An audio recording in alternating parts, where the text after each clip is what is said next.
A couple of months ago, I went to a bowling alley with my best friend Christine. Something very bizarre and suspicious happened that night. We got to the bowling alley at about 9 p.m. on a Saturday night. It was pretty busy when we arrived, and we had to wait about 10 minutes for a lane to open up. At last, we were able to bowl. In the process, though, maybe 20 minutes in, is the first time that I noticed these two guys just kind of staring at us from afar. They were both standing and at like a back wall. That was fine because maybe they were just watching us bowl. But later on, in between games, as we both sat there for a minute or so, I glanced over to see them still there. They were still looking at us. Now, it wasn't super obvious because of how busy the place was, but I was able to see it.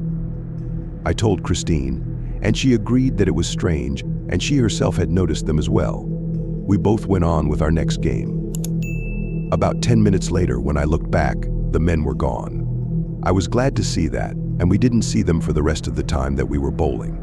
We probably bowled for another hour or so after this, and finally left the bowling alley at about 10:30 p.m. We got to the front doors and walked out to my car. I had driven us both there, and as soon as I saw my car, I saw the guys again. They weren't facing us, and instead seemed to be looking at my car. They were both right next to it, though, and there was no way that I would be able to get inside of it without walking past them. There was one man at each side, and there was no mistaking them for just going to the car next to mine or something like that. Christine and I stood there a pretty far ways away. We didn't want to walk up to those men in the parking lot at night. Who knows if they were dangerous or what? After standing there for maybe 10 seconds, and the men facing away standing next to my car, we decided to go back inside of the bowling alley. Our hope was that the men, whoever they were, would go away within a couple of minutes. We went back into the bowling alley and sat at a table near the door. Christine and I went back and forth wondering who those men were and what they were doing. We sat there talking for maybe 10 minutes and then decided to go back out and check. When we did, we couldn't see the men anywhere, and nobody seemed to be around my car. We both walked out to my car, quickly got inside of it, and then locked the doors. Finally, we felt safe again, and I started my car and began to drive away. As I was driving down a quiet road, less than a mile from the bowling alley, I realized that one of my tires was going flat, and it was going flat at a really fast rate. Within no time at all, I could barely drive it, and I had to pull over to the side of the road. The roads were all very quiet now, and seldom were there any other cars on there at this time of night. After my car came to a stop, we saw headlights of a car coming up behind us almost immediately. They seemed to slow down, and then they stopped a ways back on the side of the road behind us. We were hoping that it was police, but we didn't see any flashing lights. It also didn't really look like a police vehicle from what we saw. We saw and heard the two front doors to the car opening. Then two men stepped out and began approaching us. Immediately, Christine and I both knew these had to be the same guys. They slowly walked closer and closer to us. It was then that I noticed a car appeared to be starting to come from the other direction on the road. I don't know why, but I just decided to get out of my car. I was desperate.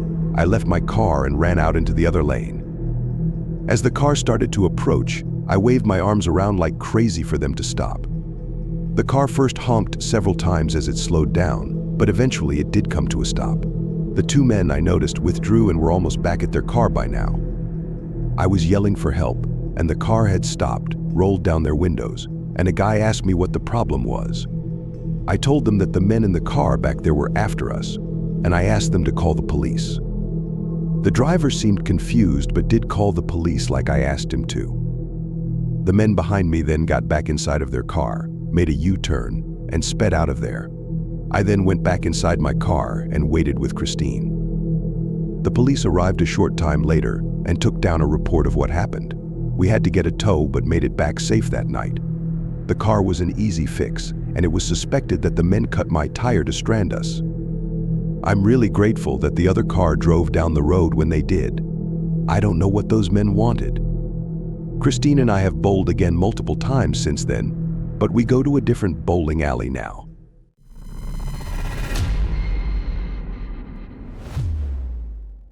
This story takes place back when I used to work at a bowling alley a few years ago. I did a little bit of everything while working there and got to know most of my coworkers pretty quickly. It was a fun place to work for me personally because it was a nice bowling alley and I liked to bowl myself. I also liked most of my coworkers, but then this one guy got hired. It was about a month and a half after I had gotten hired. The guy's name was Jeremy, and he was a total jerk. I'm not even sure how he got the job in the first place, but from the first time I worked with him, I knew that he was trouble. He was always slacking off and lazy. For example, when he was supposed to be working behind the counter, every time I looked at him, he would be on his phone and would occasionally just go into the back, and customers would have to wait for him. Other times, when he was given tasks to do, he would either not do them at all or take forever to get them done. He also wasn't all that friendly, and you could just tell that he didn't want to be there. I know that only like a week after he got hired, our boss brought him into his office and had to talk to him.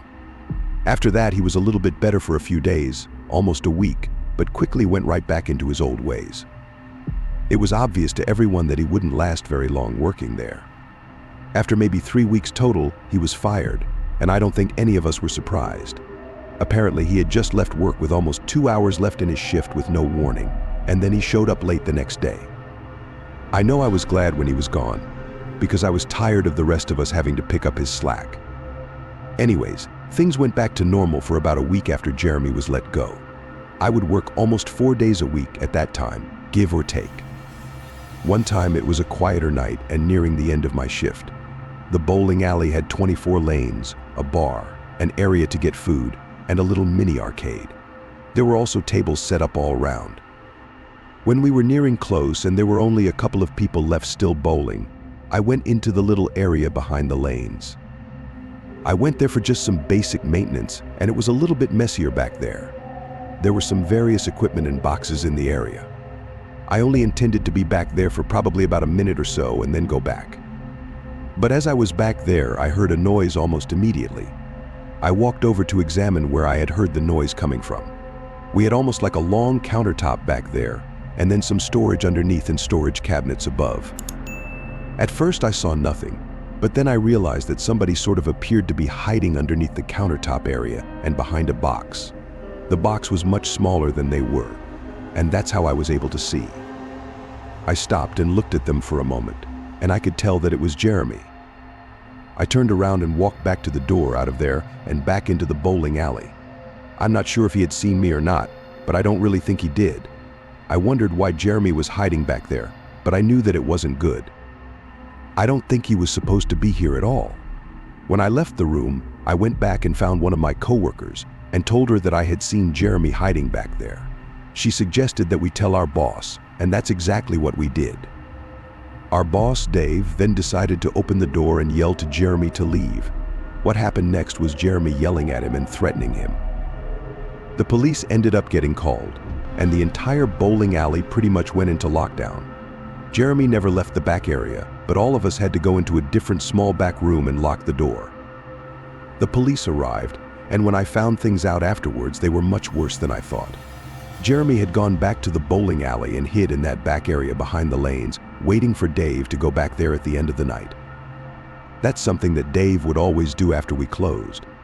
I guess he had planned to attack him there to get revenge for being fired. Jeremy was kind of a troubled guy, and I hope that he got some help. It's a good thing that I had spotted him in there when I did, or who knows what would have happened. I'm also glad that Jeremy didn't choose to come out and attack me instead.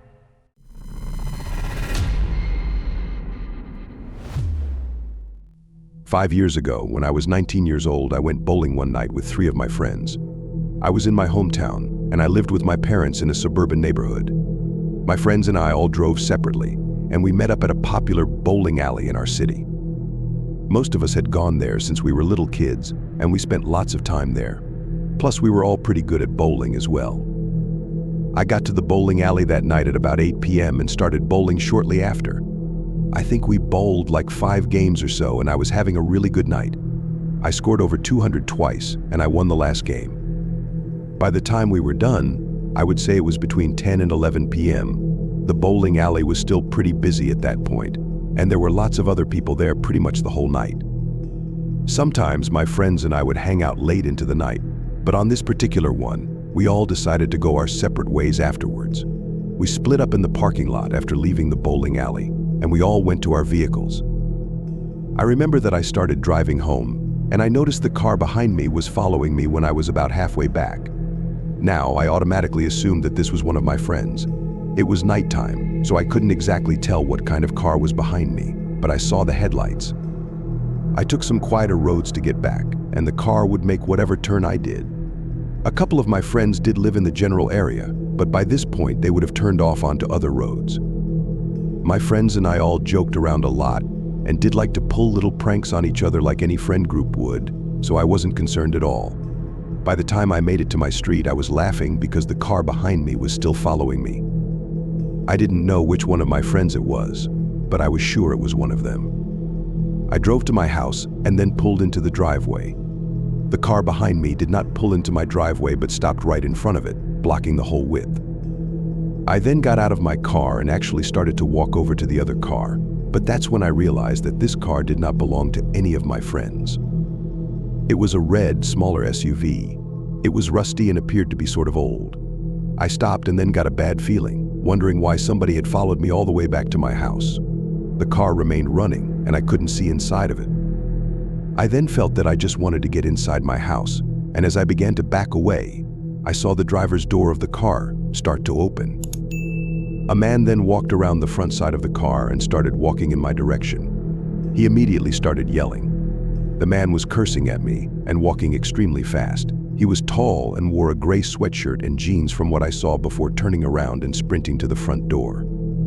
The man started sprinting after me as well. When I got to the front door, I tried the knob, and thank goodness the door was unlocked.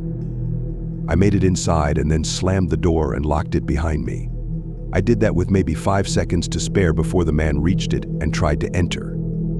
He kept on yelling and then started banging on the door. I had absolutely no idea what he was so mad about or what he wanted. I couldn't make out most of the words that he was saying now that I was inside and he was still out there, but most of what he said just seemed to be cursing at me or yelling general threats like, "I'm gonna get you." I grabbed my phone and called the police. My parents came downstairs a short time later after hearing all of the commotion. They saw the guy at the front door, but he didn't stay there for long. Soon, the man moved over to our front window and tried looking inside and then banged on that a few times. After that, he ran back to his car and sped away. Unfortunately, he left before the police got there, and when they did, all I was able to do is tell them my story and a basic description of the guy and his car. I didn't have any good details about his face or anything like that. Plus, I didn't get the license plate of his car. I'm just happy that I didn't see the man again after that. To this day, though, I don't know why he followed me or was so mad. I thought about it over and over again, if I had accidentally cut him off while driving or if I had done anything at the bowling alley that would have made him mad, but I couldn't think of anything. Maybe he had mistaken me with somebody else. Either way, there's no reason to act like that, and hopefully that guy didn't do something like that again.